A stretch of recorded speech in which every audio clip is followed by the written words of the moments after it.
Jadi kan belum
Oke, saya mulai. Assalamualaikum warahmatullahi wabarakatuh. Oke, ketemu saya di mata kuliah peripheral. Hari ini saya akan menjelaskan tentang peripheral.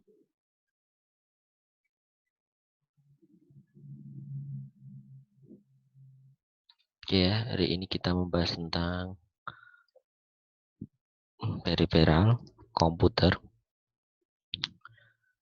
Oke, ini saya mulai dulu untuk ngakulnya sendiri, yaitu bagaimana kita belajar tentang peripheral. Nah, peripheral sendiri yaitu adalah suatu alat yang digunakan untuk menggunakan teknologi komputer untuk keperluan sistem informasi. Jadi peripheral sendiri ini digunakan untuk mencari teknologi yang berkaitan dengan teknologi-teknologi informasi nirkabel. Nah, oke. Nah, setelah itu baru kita tentukan bagaimana caranya kita bisa menggunakan teknologi peripheral tersebut. Oke, di sini ini saya ceritakan sejarah tentang mobile communication ya.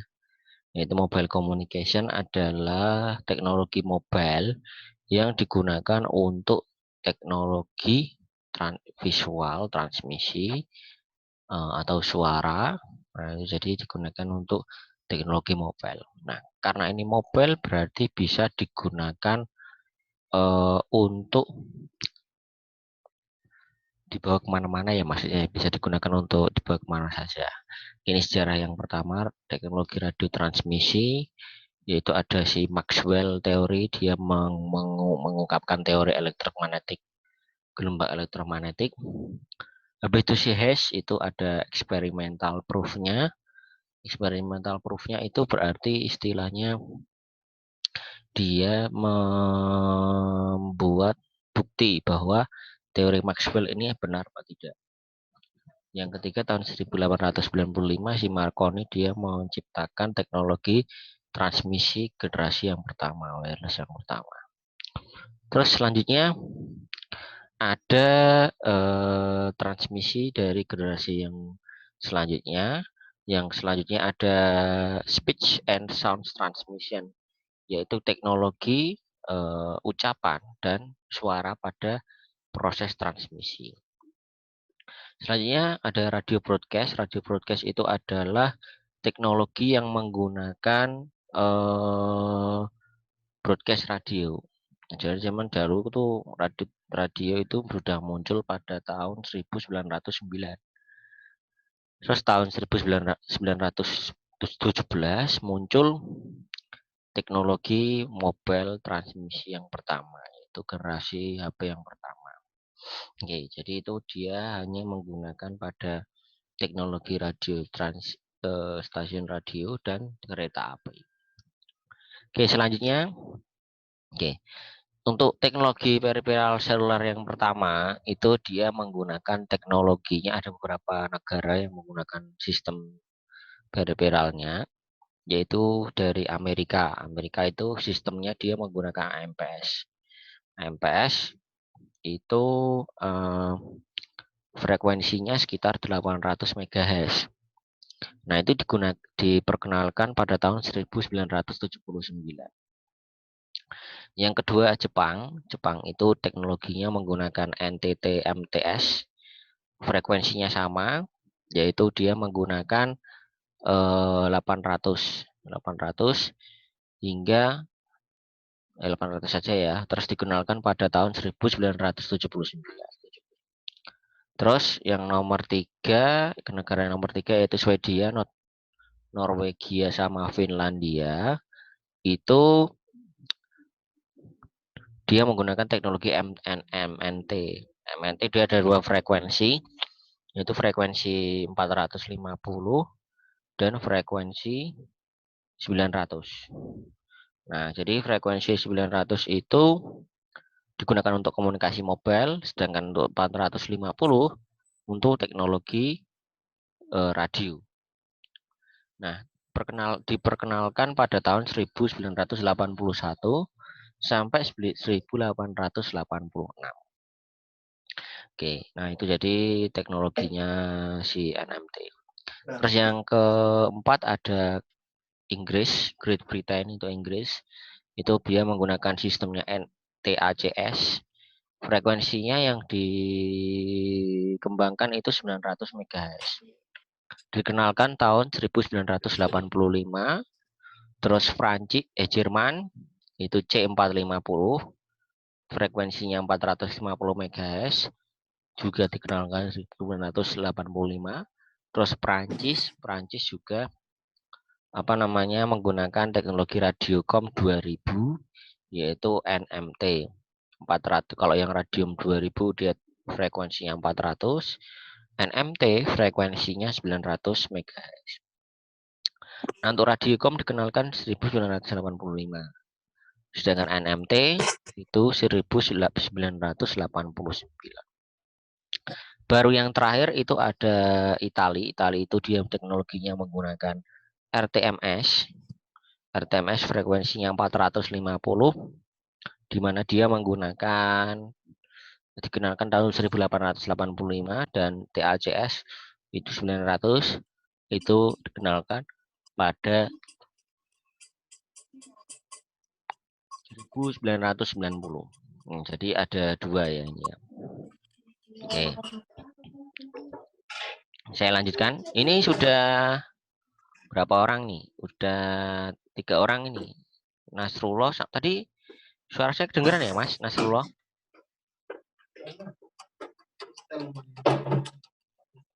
Oke, tadi ada si apa jenenge si Imroatus kok belum datang ya ini ya. Oke, tadi belum kedengaran nih. Oke, sekarang saya lanjutkan untuk generasi yang kedua. Nah, untuk generasi yang kedua itu dia teknologinya macamnya ada 4. Yaitu ada GSM, ada DAMPS, PDC, dan IS95. Nah, kita mulai dari yang GSM dulu. GSM itu dikenalkan tahun 1992. Nah, 1992.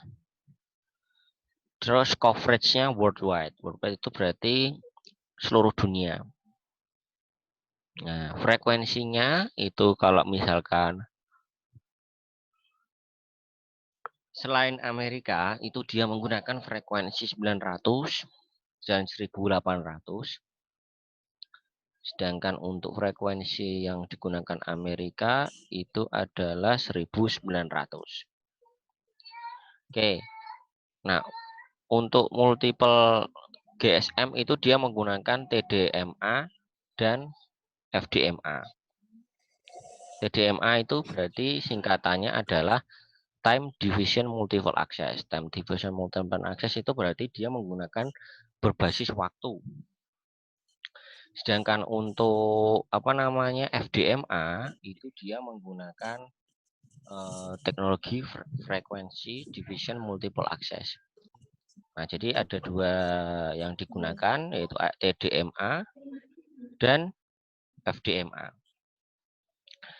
Nah, terus untuk speech-nya itu per kanal atau per saluran itu sekitar 5,6 MHz. Data yang bisa disalurkan itu 9,6 MHz. Subscribernya itu ada penggunanya itu adalah sekitar 410 juta. Oke. Oke, itu untuk yang GSM. Terus selanjutnya untuk yang si DAMPS itu dia mulai pada tahun 1991 atau 1992. Coverage-nya cuma digunakan pada Amerika sama Kanada. Terus frekuensinya digunakan untuk 800 atau 1900 MHz. Digunakan di seluruh dunia ya. Terus multiple access berarti teknologinya TDMA sama FDMA. TDMA tadi time division multiple access. Berarti dia menggunakan berbasis waktu. Kalau FDMA berarti frequency division multiple access. Berarti dia menggunakan frekuensi sebagai acuannya. Oke, Mas Nasrullah, suara saya kedengaran ya, Mas?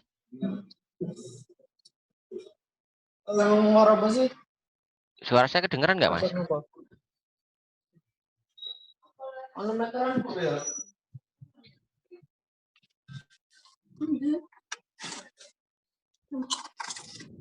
Oke, saya lanjutkan aja lah. Selanjutnya untuk speech-nya itu dia menggunakan 7,95 kilobyte per second. Nah, kilobyte per second berarti sekitar untuk suaranya itu ya sekitar lumayan cepat lah kalau kita menggunakan DAMPS. Oke, terus data maksimumnya ini lebih kecil dari GSM itu sekitar 4,8 kilobit per second. Nah, jadi kecil.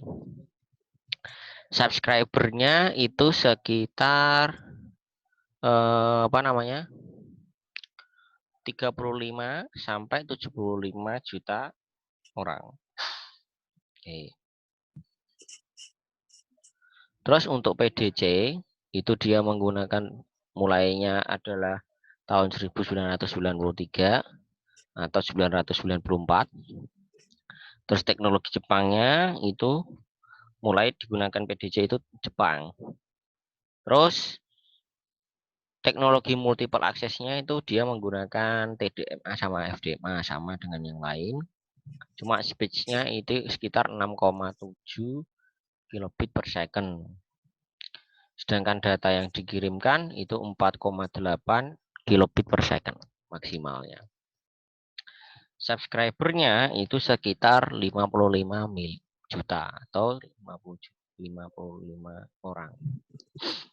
Baru yang keempat ada IS 95, itu tahun 1995, khusus digunakan pada Amerika, Kanada, Asia Timur. Frekuensi yang digunakan ini ada 3, yaitu 800 untuk yang Asia, 1700 untuk daerah khusus Korea sendiri, sama 1900 untuk daerah Amerika. Nah, jadi frekuensinya semakin banyak. Nah, terus teknologinya ini berbeda dari teknologi yang lain. Kalau tadi dia pakai TDMA sama FDMA, kalau ES95 itu dia pakai CDMA. CDMA itu berarti kode division multiple access. Speed-nya itu sekitar 9,4 atau 13 kilobit per second. Nah, seperti itu. Datanya yang bisa dikirimkan itu sekitar 9,6 atau 14,4 kilobit per second maksimalnya. Subscribernya itu 85 juta orang.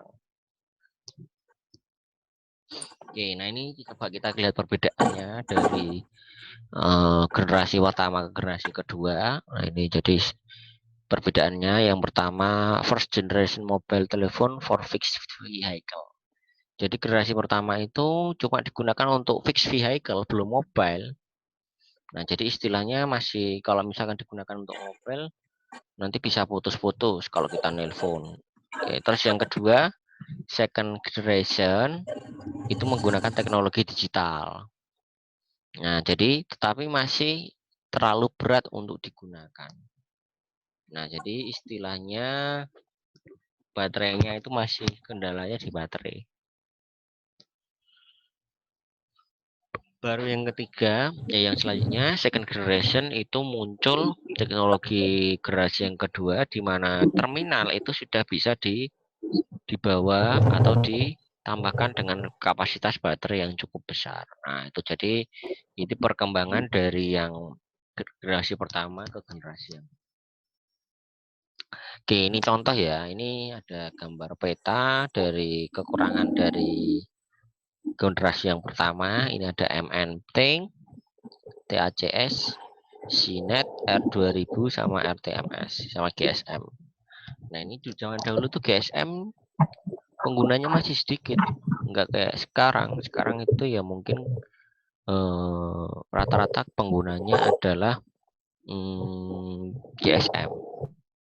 Nah, terus terus habis itu di GSM ini diperkenalkan ke teknologi baru, yaitu menggunakan frekuensi yang besar. Nah, ini makanya GSM ini sekarang jadi teknologi yang paling besar untuk digunakan. Oke. Nah, muncul teknologi 3D-nya, 3G, yaitu dia mengembangkan teknologi WCDMA. WCDMA itu Wide Code Division Multiple Access. Dia bisa mengirimkan data sekitar 384 kilobit per second. Nah, terus ada HSDPA. HSDPA itu sekitar 1,8 sampai 3,6 megabit per second. Terus untuk HSDPA-nya itu antara 7,2 sampai 5,8 bit per second.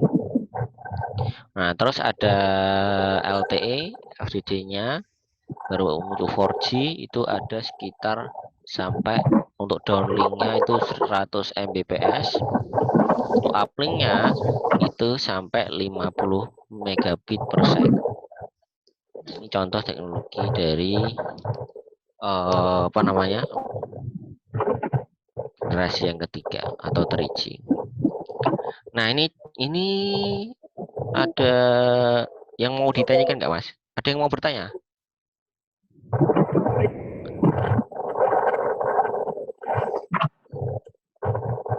Ada yang mau bertanya? Suara saya kedengeran nggak? Halo?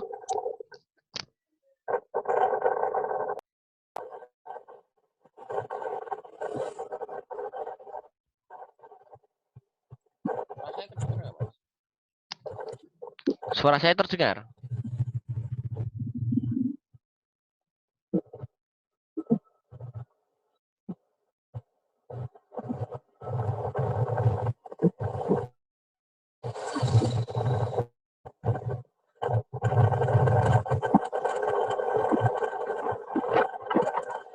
Halo? Suara saya terdengar nggak?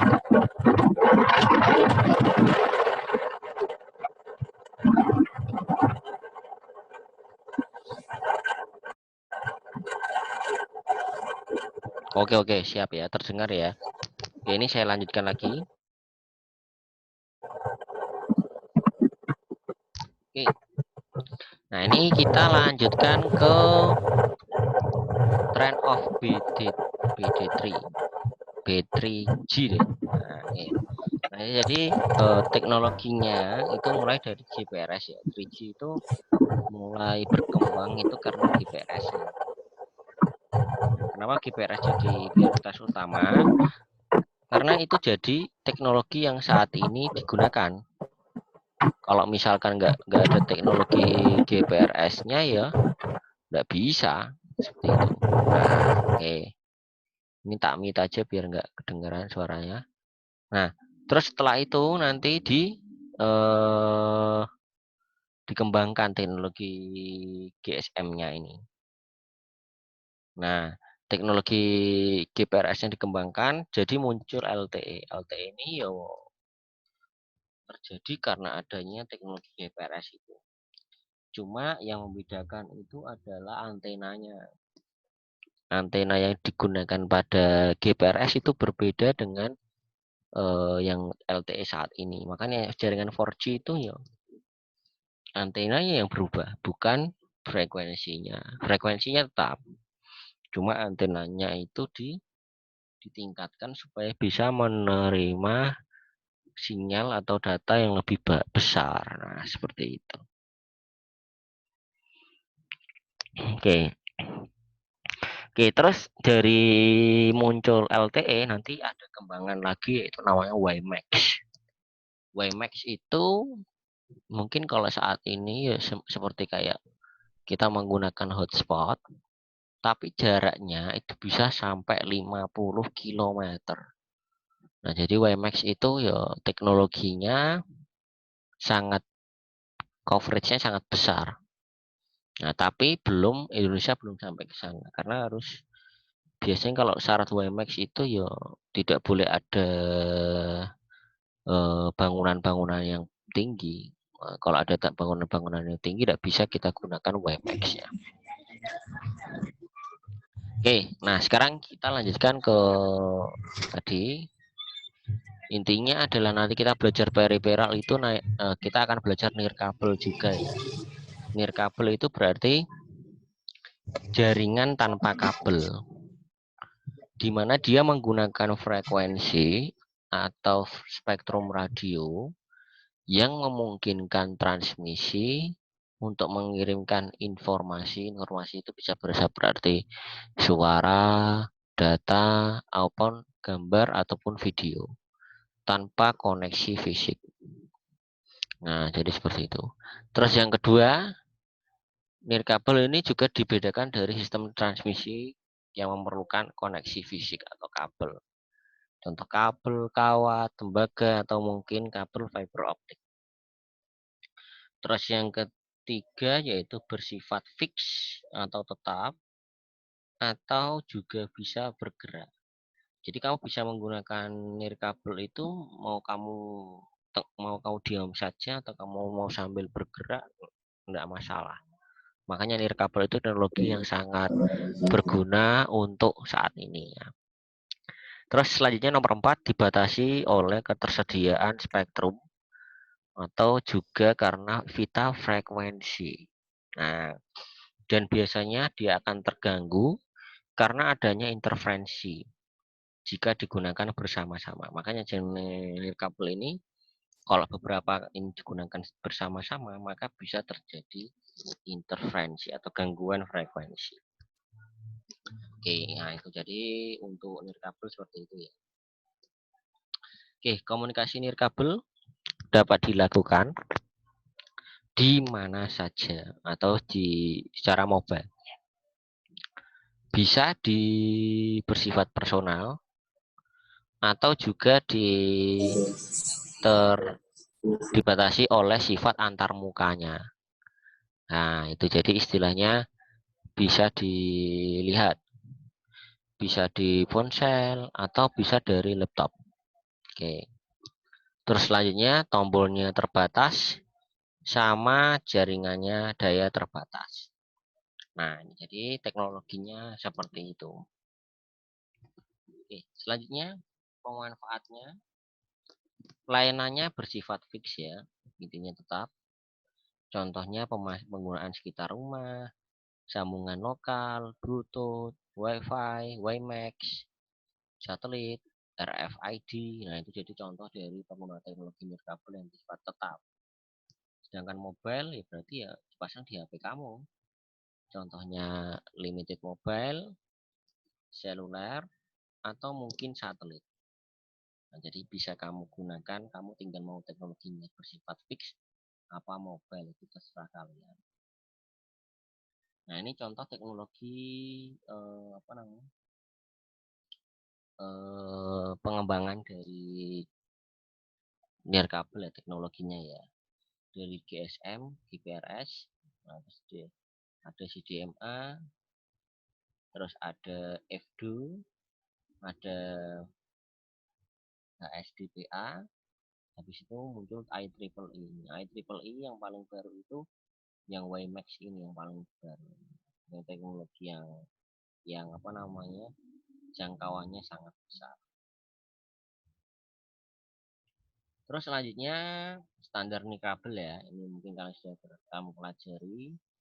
Ini ada PAN. PAN itu berarti Personal Area Network.